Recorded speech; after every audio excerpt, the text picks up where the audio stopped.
Hello everyone, welcome back to my channel. I hope you are preparing well and you are also practicing different questions related to your subject, because practicing more will clear your concepts. So here I am with so many important questions along with the detailed explanation. So after watching this session, you will be able to know which topic is most important for you, and अगर आप वो topic miss कर रहे हो तो भी आपको idea लग जाएगा. What you have to do, you only have to subscribe the channel for such videos, and if you generally like the content please like भी कर दिया करो. नाउ और ज़्यादा टाइम वेस्ट बिना किए चलो फर्स्ट क्वेश्चन सॉल्व करते हैं. Which CRISPR associated nuclease recognizes a T-rich PAM sequence and generates staggered DNA end? First of all, you have to focus on the keyword staggered end. कौन सा CRISPR associated nuclease generate करता है and T-rich PAM sequence को recognize करता है. So here it is, there are two keywords, ठीक है, जिसको आपको ध्यान में रखना है, T-rich PAM and staggered DNA end. So जो क्रिस्पर ये काम करता है, यानी कि क्रिस्पर एसोसिएटेड न्यूक्लियस जो रिकॉग्नाइज करता है टी रिच पैम को, ठीक है, इसको, तो वो होता है हमारा Cas12a. ठीक है, Cas12a recognises the T rich पैम and उसके बाद फिर क्या जनरेट करता है, स्टैगर्ड डीएनए. और इसीलिए इसका आंसर क्या है, Cas12a CPF1 जिसे बोलते हैं हम. Now see, this is the important part. CRISPR वाला part you can not miss. ठीक है, एक टेबुलर फॉर्म में मैंने कंटेंट प्रोवाइड किया है, मेरे इंस्टाग्राम को आप फॉलो कर सकते हैं क्रिस्पर से रिलेटेड. वो फ्लो चार्ट को ही देख के, इन्फोग्राफिक्स को ही देख के आपको बहुत अच्छे से समझ में आ जाएगा. यानी क्विक ओवरव्यू आपको अगर चाहिए क्रिस्पर का, तो वो कंटेंट बहुत ज़्यादा यूज़फुल है. तो अभी जाके मेरे इंस्टाग्राम से वो कंटेंट आप देख सकते हैं एंड वहाँ भी मुझे फॉलो कर सकते हैं. ठीक है, सो की फीचर्स क्या है Cas12a के, कुछ पॉइंट्स मैं हमेशा एक्स्ट्रा पॉइंट्स बताती हूँ ताकि आप उसे नोट डाउन कर सकें एंड वो आपको हमेशा ही काम में आएंगे, right. So first right it down कि जो टी रिच पैम है, यानी जो Cas12a है, it looks for a thymine rich protospacer. Thymine rich protospacer adjacent motif, यानी कि 5 प्राइम से TTTV इस वाले मोटिव को वो क्या करता है, ढूंढता है. ठीक है, to lock into the target DNA, ताकि वो टारगेट डीएनए में जाके लॉक हो जाए. ये उसे मिलेगा, फिर वो वहाँ जाके बाइंड करेगा तो वो लॉक हो जाएगा, right. Then it will cut the 2 strands of the DNA अलग अलग लेंथ पे, लीविंग एन ओवरहैंगिंग हो तभी तो स्टैगर्ड डीएनए होगा. ठीक है, instead of flat blunt and, ये ब्लंट एंड जनरेट नहीं करता है, ये स्टैगर्ड एंड करता है, राइट. सो आई होप कि आपको बहुत अच्छे से समझ में आया होगा. नाउ नेक्स्ट क्वेश्चन पे चलते हैं. आप जितने भी इंपॉर्टेंट पॉइंट्स मैं बता रही हूँ please write it down. The next question is the major function of activation induce cytidine deaminase, that is AID, is what. So ये एड का फंक्शन क्या है. ठीक है, एड का फंक्शन क्या है, आपने ये बहुत बारी पढ़ा होगा कि what is the function of activation induce cytidine deaminase.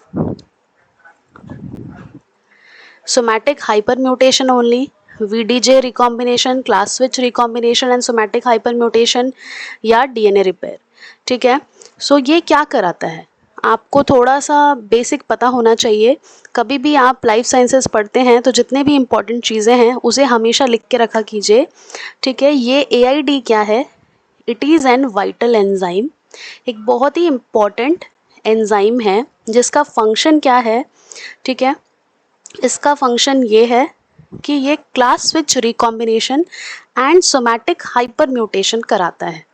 ठीक है, ठीक है, it will cause the antibody में जो आप डाइवर्सिटी देखते हैं उसका रिस्पॉन्सिबल ये एंजाइम है. ठीक है, it changes cytosine to uracil in DNA which is essential for 2 key immune processes. देखो यहाँ पे इंपॉर्टेंट चीज़ें भी मैं बता रही हूँ, लिखते जाओ. सिर्फ ये नहीं कि मैम ने ये क्वेश्चन बताया तो यही क्वेश्चन आएगा. मैं कोशिश करती हूँ, मेरा फंडा ये है शुरू से, जब मैं अपने स्टूडेंट टाइम पे थी तब भी एक क्वेश्चन से मल्टीपल क्वेश्चंस मैं कैसे निकाल सकती हूँ। क्यों ये एआईडी का सिर्फ यही क्वेश्चन पूछेगा, ये भी तो पूछ सकता है ना कि ये और क्या काम करता है। तो एआईडी क्या करता है, साइटोसिन को कन्वर्ट कर देता है यूरेसिल में, ठीक है, ठीक है, convert cytosine into uracil in DNA, which is essential for two key immune process. कौन कौन सा प्रोसेस, सोमैटिक हाइपर म्यूटेशन ये वाला process and class switch recombination, ठीक है। तो इसका कोर फंक्शन इम्यूनिटी में है, सोमैटिक एसएचएम में एंड क्लास स्विच रिकॉम्बिनेशन। तो ये दोनों कीवर्ड्स लिख लो इसके आगे, ठीक है। Now moving on to the next question, ठीक है, मजा आ रहा है।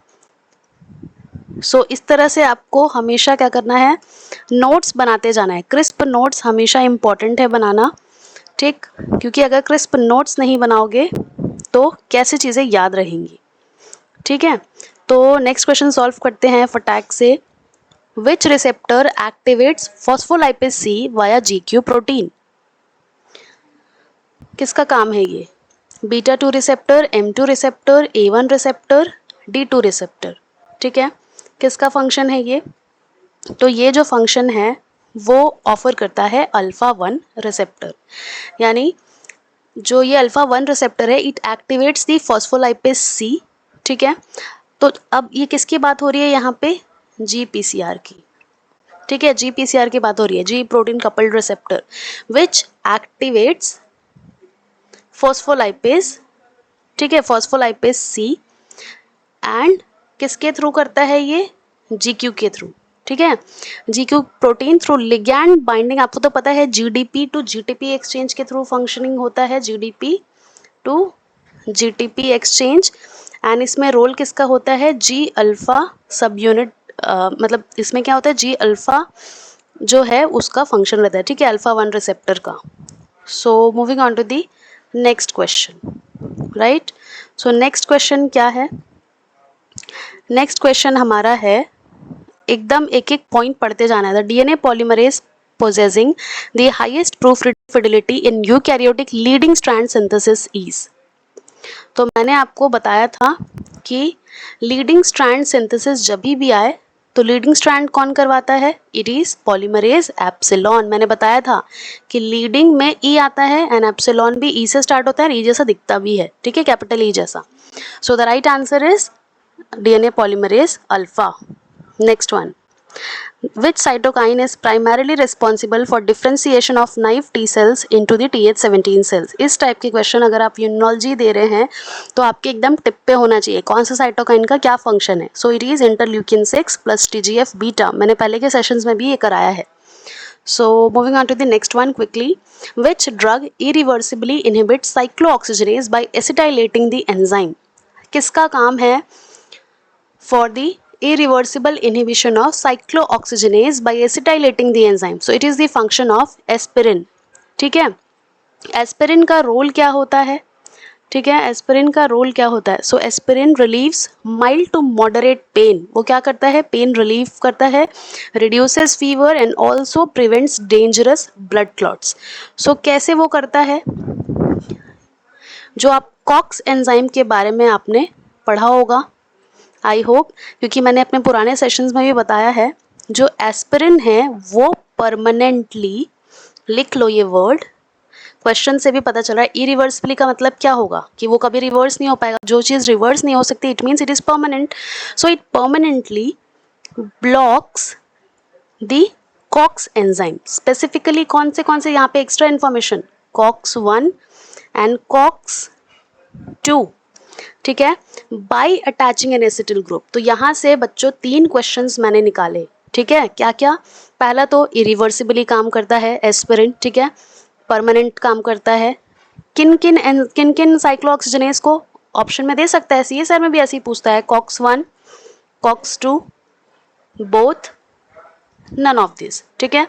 तो क्या आपको पता होना चाहिए COX 1, COX 2। Other than that how, what is the mechanism, by doing what, by attaching an acetyl group, ठीक है, और वो भी कहाँ करता है, by attaching an acetyl group to a key part of the enzyme called a serine residues, ठीक है। और कुछ इन्फॉर्मेशन आपको चाहिए इससे? सो इसकी वजह से क्या होता है, this irreversible changes will stop the enzyme from turning arachidonic acid into prostaglandins and thromboxanes, ठीक है। तो नेक्स्ट क्वेश्चन पे चलते हैं। Which sequencing technology detects a nucleotide incorporation by hydrogen ion release? तो आयन टॉरेंट, आयन से समझ जाओ, ये वाले आयन का, हाइड्रोजन आयन का, ठीक है। Next question, just a minute.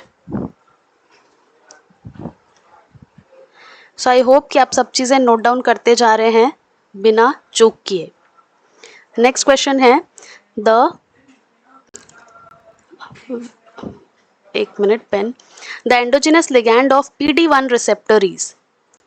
सो यहाँ पे क्या है, the endogenous ligand of PD1 receptor का लिगैंड कौन सा है?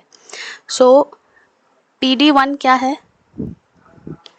प्रोग्राम्ड, ठीक है, ये क्या है? प्रोग्राम्ड डेथ लिगैंड 1, ठीक है। तो इसका लिगैंड कौन सा है? PDL1, right. The endogenous ligand of PD1 receptor is P for program, D for death. PD1 का रिसेप्टर का मतलब ये रिसेप्टर का लिगैंड है PDL1, ठीक है, ligand 1। Next question, which HLA allele has the strongest association with ankylosing spondylitis? किसका role है ये वाले स्पॉन्डिलाइटिस में, ठीक है। सो आई होप कि आपको ये इम्यूनोलॉजी का क्वेश्चन, आपने ये टॉपिक एटलीस्ट पढ़ा होगा।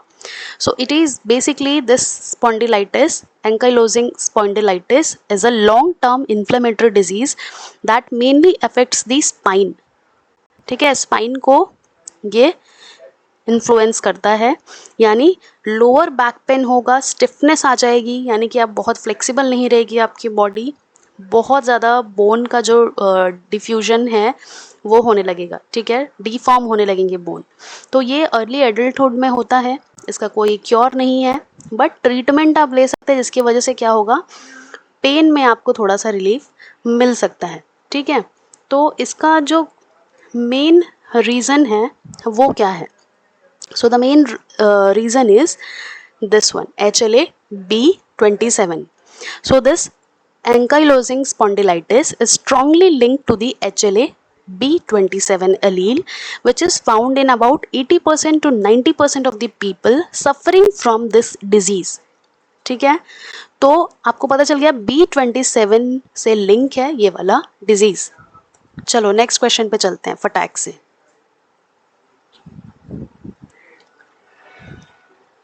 अ competitive antagonist shift the dose responsive curve, ठीक है। तो ये क्या होता है? कॉम्पिटिटिव यानी क्वेश्चन क्या है? क्वेश्चन को समझने के लिए पहले ध्यान से उसे पढ़ना पड़ता है। A competitive antagonist shifts the dose response curve to downward, left, right without reducing Emax, reduces Emax। तो आपको पता होना चाहिए कि ये कॉम्पिटिटिव एंटागोनिस्ट क्या होता है, ठीक है। कॉम्पिटिटिव एंटागोनिस्ट, आप हो सकता है कि ये वाला आपने पढ़ा होगा बायोकेमिस्ट्री में, या हो सकता है आपने नहीं पढ़ा होगा। सो कॉम्पिटिटिव एंटागोनिस्ट क्या होता है? वो ड्रग, ठीक है, वो ड्रग जो कि क्या करे, that binds to the same active receptor as an agonist, ठीक है, जहाँ पे मेन ड्रग बाइंड होता है वहीं जाके बाइंड करे, which blocks the cellular response and can overcome by adding more agonist. ये तो हम सब जानते हैं। So right answer will be right without reducing the Emax, ठीक है। So this is all for this session. I hope you liked it. Don't forget to subscribe the channel. See you in the next one.